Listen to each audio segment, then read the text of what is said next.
नमस्कार, स्वागत है आपका। आपके साथ मैं हूं रेखा। शुरुआत एक गुड न्यूज के साथ करेंगे जो कि इंडियन नेवी की तरफ से आई है। दरअसल भारतीय नौसेना का आईएनएस वेसल तारिणी अपनी मिशन को कामयाबी के साथ पूरा कर गोवा लौटने वाला है। 6 महीने के लंबे इस टूर की कई चुनौतियां रही, लेकिन वेसल पर मौजूद 6 अधिकारियों का क्रू इसे पूरा कर अब लौटने वाला है।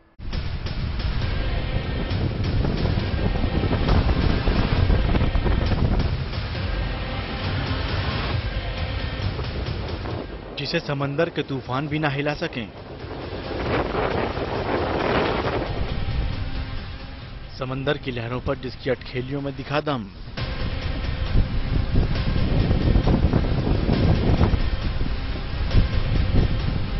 खराब मौसम भी नहीं डिगा सका सफर से।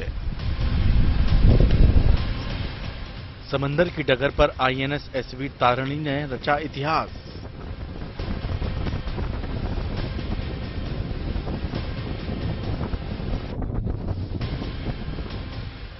छह महीने लंबे ट्रांस ओशनिक इंटरकॉन्टिनेंटल मिशन, जिसे कि पार महासागरीय अंतर महाद्वीपीय अभियान भी कहा जाता है, उससे भारतीय नौसेना का नौकायन जहाज तारिणी अब भारत लौट रहा है।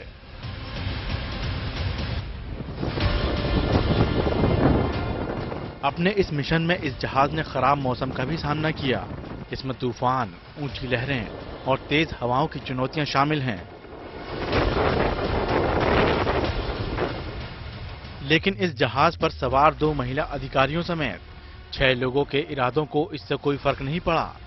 इन सभी के उत्साह, धैर्य और अटल संकल्प को कोई भी बाधा छू न सकी। अपने इस मिशन में तारिणी ने कैप टू रियो रेस 2023 में भी हिस्सा लिया, जहां तारिणी दक्षिण अफ्रीका के केप टाउन से होते हुए ब्राजील के रियो डी जेनेरियो तक पहुंची। नौसेना के मुताबिक कैप टू रियो रेस 2023 नौकायन दौड़ के 50वें संस्करण को 2 जनवरी को केप टाउन से हरी झंडी दिखाई गई थी।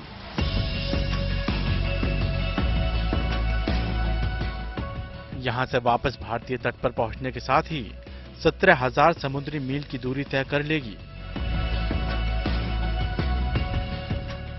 नौसेना की तरफ से दी गई जानकारी में बताया गया है कि तारिणी का मिशन 17 नवंबर 2022 को गोवा के समुद्री तट से शुरू हुआ, जो 6 महीने सफर में रहते हुए ट्रांस ओशियन इंटरकॉन्टिनेंटल मिशन में लगा रहा और अब इसके 24 मई को वापस गोवा पहुंचने के साथ ही मिशन के पूरा होने की घोषणा होना बाकी है।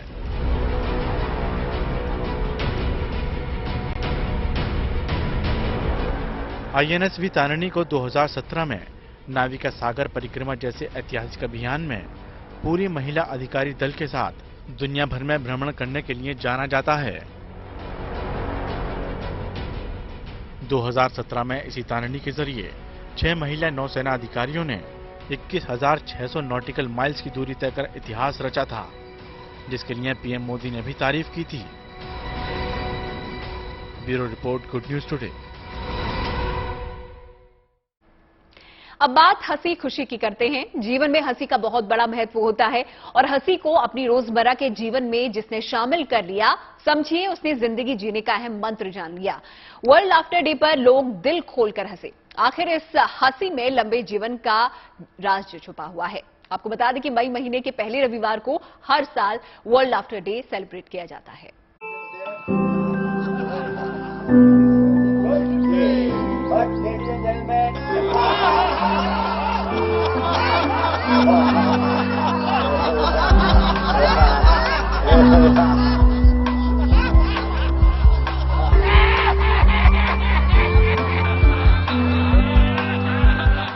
तनाव को भगाकर स्वस्थ रहने का ये सबसे बेहतर जरिया है। हंसना मुस्कुराना जिंदगी का अहम हिस्सा है। इससे तनाव को पल में भुलाया जा सकता है। साथ ही ये सेहत को भी दुरुस्त बनाता है। इसलिए कहा भी गया है, लाफ्टर इज बेस्ट मेडिसिन, यानी हंसी सबसे अच्छी दवा है। और ये सब उसी दवा का सेवन कर रहे हैं। वर्ल्ड लाफ्टर डे पर हर तरफ से ये खुशनुमा नजारे दिखे। इस दिवस को मनाने के पीछे पूरी दुनिया को हंसने का महत्व बताना मकसद है। दिल्ली से सटे नोएडा में बड़ी संख्या में लोगों ने हंसी खुशी के साथ वर्ल्ड लाफ्टर डे को सेलिब्रेट किया। 2 साल पहले मेरे बेटे की डेथ हुई थी। He was only 48। और मैं निकली हूँ उस गम में से तो इस लाफ्टर क्लब की वजह से। लाफ्टर क्लब के जितने भी सदस्य हैं, इन लोगों ने मेरे को इतनी जोश दिया, हौसला दिया कि मैं इसको करके इतनी आपके सामने खड़ा हूँ। मैं फिजिकल डिसेबल होने के वजह से टेढ़ा चलता था, आज मैं सीधा भी चल रहा हूँ। कुछ लोग जो बता रहे थे अपने एक्सपीरियंस कि इनको हंसने से, लाफ्टर थेरेपी से कितने फायदे हुए हैं। कुछ लोगों की बीमारियां ठीक हो गई हैं, कुछ लोगों का स्ट्रेस दूर हो गया और कुछ लोग अपने अकेलेपन से इस लाफ्टर थेरेपी के माध्यम से लड़ पा रहे हैं। लाफ्टर थेरेपी के बहुत सारे फायदे हैं, इसलिए डॉक्टर भी स्वस्थ रहने के लिए हंसने को बेहद जरूरी बताते हैं। जब आप हंसते हैं तो बहुत सारी ऑक्सीजन जो है आपकी बॉडी के अंदर जाती है, लंग्स और हार्ट के अंदर जाती है, जिससे आपकी बॉडी का जो ब्लड सर्कुलेशन है वो अच्छा हो जाता है।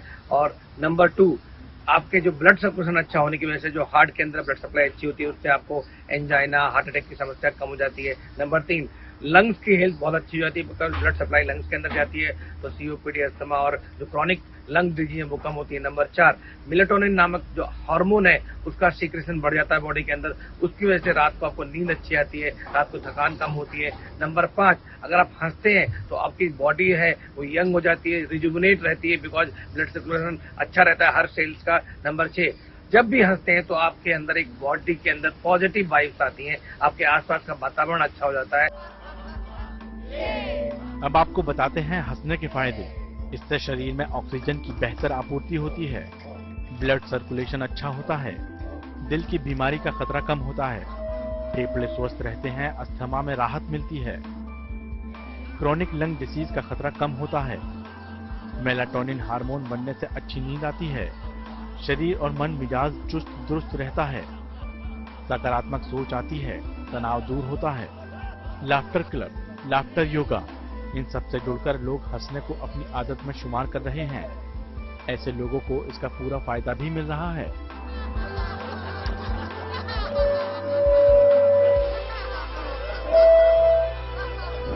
और लॉकडाउन में अंदर बैठे बैठे क्या करेंगे, पर जूम पर हम world laughter yoga daily 7:30 attend करते थे। जब यहाँ आते तो इधर आ जाते, तो इसकी वजह से मुझे कोई प्रॉब्लम कभी नहीं होती। जो हेल्थ बेनिफिट्स मेरे को मिली है इससे, डायबिटीज में, वेट कंट्रोल में और इवन मेंटली, उसका कोई जो है वो नहीं है, कोई मुकाबला नहीं है। 8-9 साल पहले ये क्लब शुरू किया था और इन 8-9 वर्षों के एक्सपीरियंस के बाद मैं ये कह सकता हूँ कि जिस तरह से हमारी जिंदगी में महत्व है सांस लेने का, ब्रीदिंग, उतना ही महत्व है हंसने का। मुंबई में भी लोगों ने पूरे जोश खरोश के साथ वर्ल्ड लाफ्टर डे को सेलिब्रेट किया। कफ परेड रेजिडेंट्स एसोसिएशन ने इस मौके पर खास कार्यक्रम का आयोजन किया, जिसमें जुहू मुलुंड बचगांव के लाफ्टर क्लब के सदस्यों ने भी हिस्सा लिया। ऐसे इवेंट्स हम करते रहेंगे। हम कफ परेड को एक पूरे मुंबई का ना एक एपिसेंटर ऑफ हैप्पीनेस बनाना चाहते हैं, जिससे खुशी बढ़ती रहे। पश्चिम बंगाल के दुर्गापुर में भी लोगों ने वर्ल्ड लाफ्टर डे को खुशमिजाज अंदाज में सेलिब्रेट किया। दुर्गापुर में सिटी सेंटर के चतुरंग मैदान में इस मौके पर खास कार्यक्रम का आयोजन किया गया। हंसी से चेहरे की रौनक तो बढ़ती ही है, ये दिल को भी दुरुस्त कर देती है। हंसी से पूरा माहौल खुशनुमा हो जाता है, साथ ही आपकी सेहत चुस्त दुरुस्त रहती है। हंसी के इतने फायदे हैं कि इसके लिए किसी खास दिन या वक्त का इंतजार नहीं करना चाहिए, बल्कि इसे अपनी आदत में शामिल कर लेना चाहिए, ताकि जिंदगी रहकर जीवन का आनंद उठाया जा सके। नोएडा से अनामिका गौर, मुंबई से देव अमिश कोटक, दुर्गापुर से अनिल गिरी के साथ bureau report, good news today. और अब बात महादेव की नगरी वाराणसी की कर लेते हैं, जिसे खास सौगात मिलने जा रही है। काशी में अब सफर के लिए रोपवे के निर्माण की तैयारियों के साथ ही इसके डिजाइन के बारे में भी खास जानकारी मिली है, जो कि बेहद सुकून देने वाली है।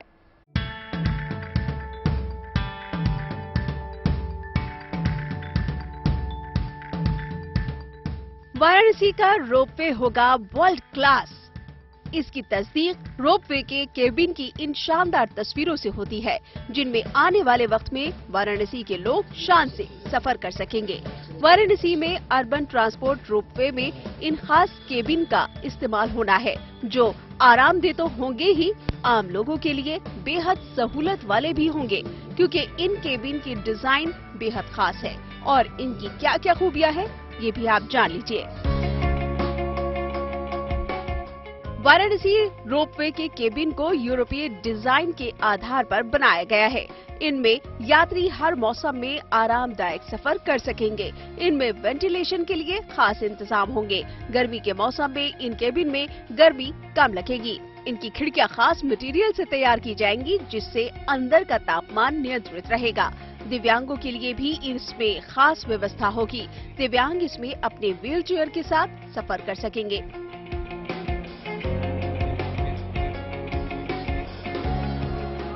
वाराणसी के सांसद और देश के प्रधानमंत्री नरेंद्र मोदी ने 24 मार्च 2023 को यहां रोपवे प्रोजेक्ट का शुभारंभ किया था और अब इस पर काम शुरू भी हो चुका है। इसके लिए जमीन अधिग्रहण, तार और पाइप शिफ्टिंग का काम तेजी से चल रहा है। वाराणसी का रोपवे देश का पहला अर्बन ट्रांसपोर्ट रोपवे होगा। पहले चरण में ये रोपवे कैंट रेलवे स्टेशन को गोदौलिया चौराहे से जोड़ेगा। इसमें 150 कार केबिन चलाने की योजना है, जिससे 1 घंटे में दोनों ओर से करीब 6000 यात्री सफर कर सकते हैं। ये रोपवे जमीन से 50 मीटर ऊपर बन रहा है। वाराणसी में शहर के अंदर एक जगह से दूसरी जगह तक जाने में भीड़ भाड़ और ट्रैफिक जाम को देखते हुए रोपवे से लोगों को काफी सुविधा मिलने की उम्मीद है। खास तौर से रोपवे से वाराणसी कैंट रेलवे स्टेशन से आने वाले सैलानियों और अन्य यात्रियों को काशी विश्वनाथ मंदिर और दशाश्वमेध घाट तक पहुंचाना आसान हो जाएगा। इस रोपवे को विश्व स्तरीय बनाने के लिए जोर शोर से तैयारियां भी चल रही हैं, क्योंकि दुनिया के नक्शे पर पर्यटन की दृष्टि से वाराणसी की अहमियत काफी ज्यादा है। वाराणसी से शिल्पी सेन के साथ bureau report, good news today. अब आपको लिए चलते हैं केदारनाथ धाम, जहां पर यात्रियों के चेहरों पर पुलिस मुस्कान बिखेर रही है। बाबा केदार के दरबार में पहुंचने वाले श्रद्धालुओं का उत्तराखंड पुलिस खास ध्यान रख रही है और इसके लिए बाकायदा एक ऑपरेशन भी चलाया गया है। देखिए।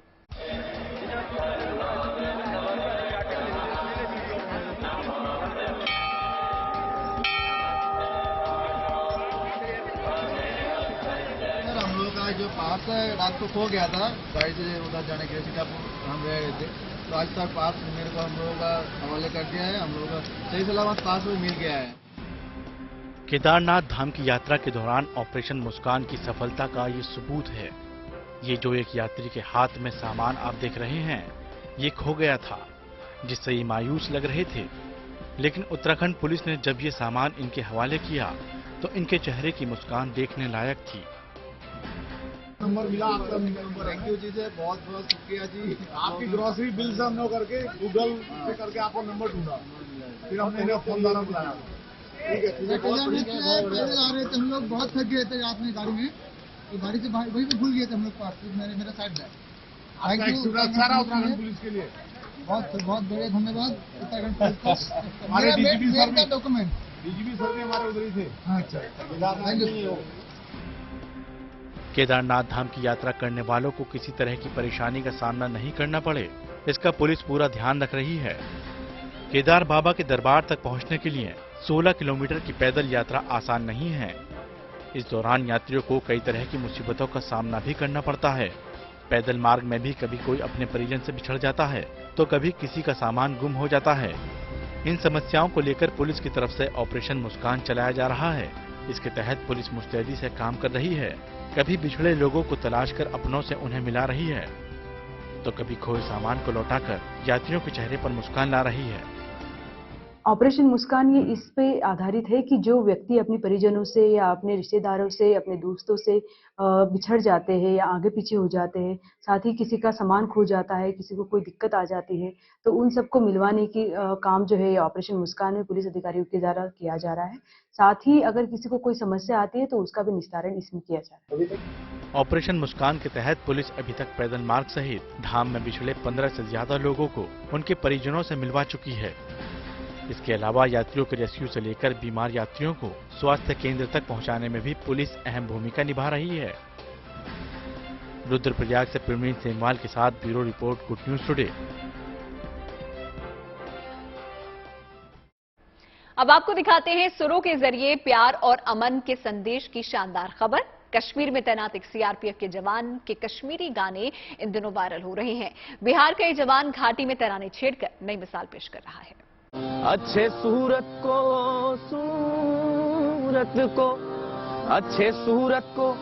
संवरने की जरूरत क्या है, सादगी में भी कयामत की अदा होती है। कश्मीर की हसीन वादी में दरिया किनारे सुरों की बहार बिखेर रहे ये सीआरपीएफ के जवान मृत्युंजय कुमार राय हैं। बिहार के रहने वाले मृत्युंजय कुमार पिछले 5 साल से कश्मीर में तैनात हैं। ये न केवल निष्ठा से देश की रक्षा की अपनी ड्यूटी निभा रहे हैं, बल्कि अपनी मधुर गायकी से लोगों का दिल भी जीत रहे हैं।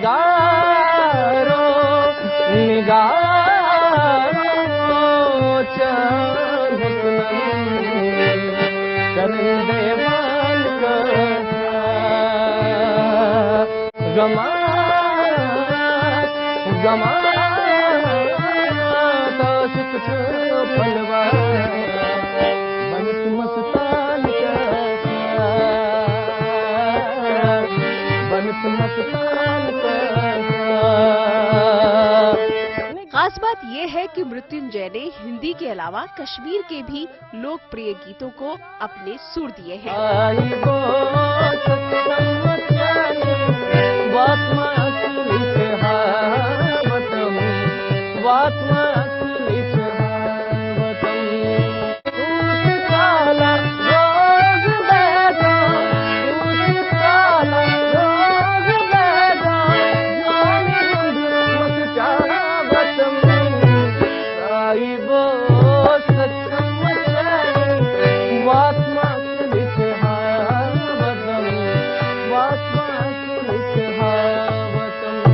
सबसे पहले जब आप किसी भी भाषा में गाइए, सबसे पहले उसका लहजा, बात करने, उस भाषा को कहने का लहजा सबसे इम्पोर्टेंट होता है। तो पहले मैंने उस लहजे को, कश्मीरी जो लहजा है, उसको मैंने अपने अंदर उतारा और फिर कोशिश करना शुरू की। आशिक फलवा बन मस्तान का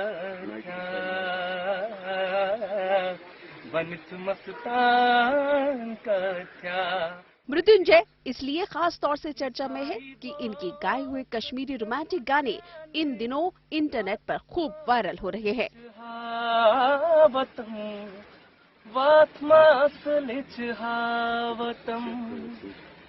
कश्मीरी गीतों के बोल का ठीक उच्चारण करना इनके लिए जरा मुश्किल है, लेकिन जिस शिद्दत से मृत्युंजय ने इन गानों को आवाज दी है, उनकी खूब तारीफ हो रही है। ये लैंग्वेज बहुत टफ लैंग्वेज है, इसलिए ये लोग बहुत मेहनत करते हैं और उसके बाद में नॉन लोकल, हालांकि हमारे JNK के नहीं रहने वाले हैं, आउट ऑफ स्टेट के रहने वाले हैं, उसके बावजूद भी बहुत अच्छे तरीके से मेहनत करके ये यहाँ पे लोकल गाने गाते हैं और मतलब लोगों को अपनी तरफ आकृष्ट करते हैं। मृत्युंजय कुमार बांडीपोरा में 3री बटालियन BSF CRPF में तैनात है और पिछले 3 महीने से उसके गाने सोशल मीडिया पर काफी वायरल हो रहे हैं।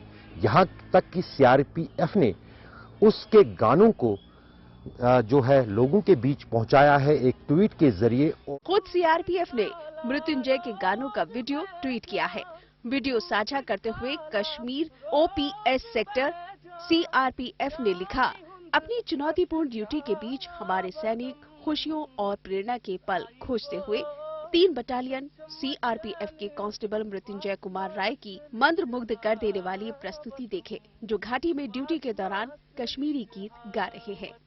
आज मुझे एक जो वीडियो आप लोगों के माध्यम से बहुत वायरल हुआ और कश्मीरी आवाम का बहुत सपोर्ट मिला मुझे, तो मुझे अच्छा लगा और मैं आने वाले समय में भी बहुत कोशिश करूंगा कि और अच्छे नए गाने आप लोगों के बीच में रखता रहूं। तेरे ऐसा लगा दर्द ऐसा जगह, तेरे ऐसा लगा दर्द ऐसा जगह, छोटे दिल में वो खाई मजा आ गया। मृत्युंजय के साथ ढोलक पर संगीत देते हैं इनकी बटालियन के साथी जवान। मुझको कश्मीर में आए हुए 5 साल हो गए हैं और मैंने यहाँ पर आने के बाद में एक नई भाषा और एक नए संगीत को देखा और यहाँ के संगीत में बजने वाला जो रिदम था, जो म्यूजिक था, उसको मैंने जाना, परखा और सीखा। इन्हें भी कश्मीरी गीत काफी पसंद है। मृत्युंजय कुमार राय और उनके साथी सीआरपीएफ की उस बटालियन में हैं जिसने LAC पर लद्दाख के हॉट स्प्रिंग में चीनी सैनिकों के दांत खट्टे कर दिए।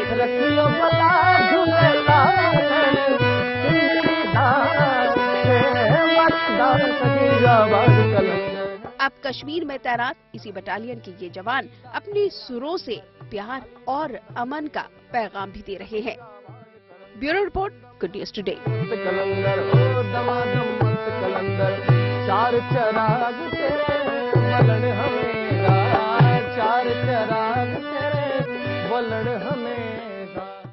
अब बात करेंगे एक ऐसे फल की जिसका नाम सुनकर ही आपके मुंह में पानी आ जाएगा। आम का सीजन आ चुका है और बाजारों में आम दिखने लगे हैं और उनकी बिक्री तेज हो गई है, यानी कि आम की बिक्री तेज हो गई है। खासतौर से राजस्थान के जोधपुर में इन दिनों आम की सबसे ज्यादा डिमांड है।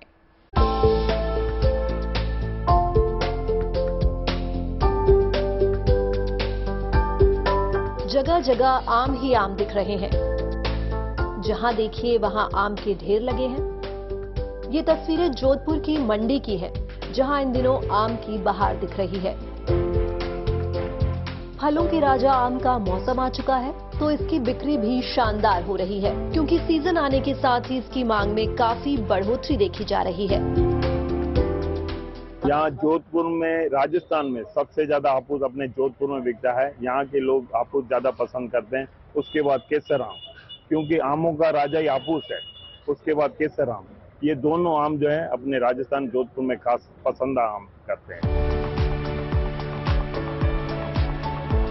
जोधपुर में हापुस आम की मांग सबसे ज्यादा है, लिहाजा इसका रेट भी 100 से 150 रुपए किलोग्राम तक पहुंच चुका है। महाराष्ट्र, गुजरात, आंध्र समेत कई राज्यों से अलग अलग किस्मों के आम मंडी में आ रहे हैं। हालांकि इनके रेट में कमी अगले महीने ही आने की संभावना है। जून में अभी केसर और लंगड़ा जो गुजरात का आ रहा है, केसर जो 60 से 70 रुपए किलो बिक रही है, लंगड़ा भी यही रेट बिक रहा है 60 से 70 रुपए गुजरात का। आवक आम की 25-30 ट्रक जून में यूपी का आएगा। उसके बाद लंगड़ा केसर, थोड़ा लंगड़ा दशहरी रेट कम हो जाएगा जून में। कारोबारियों का कहना है कि इस बार आम के दाम में खास इजाफा नहीं हुआ है, लिहाजा आम लोगों को आम का मजा लेने में कोई परेशानी नहीं होगी और लोग इस मौसमी फल का खूब मजा ले सकेंगे। Bureau report, good news today.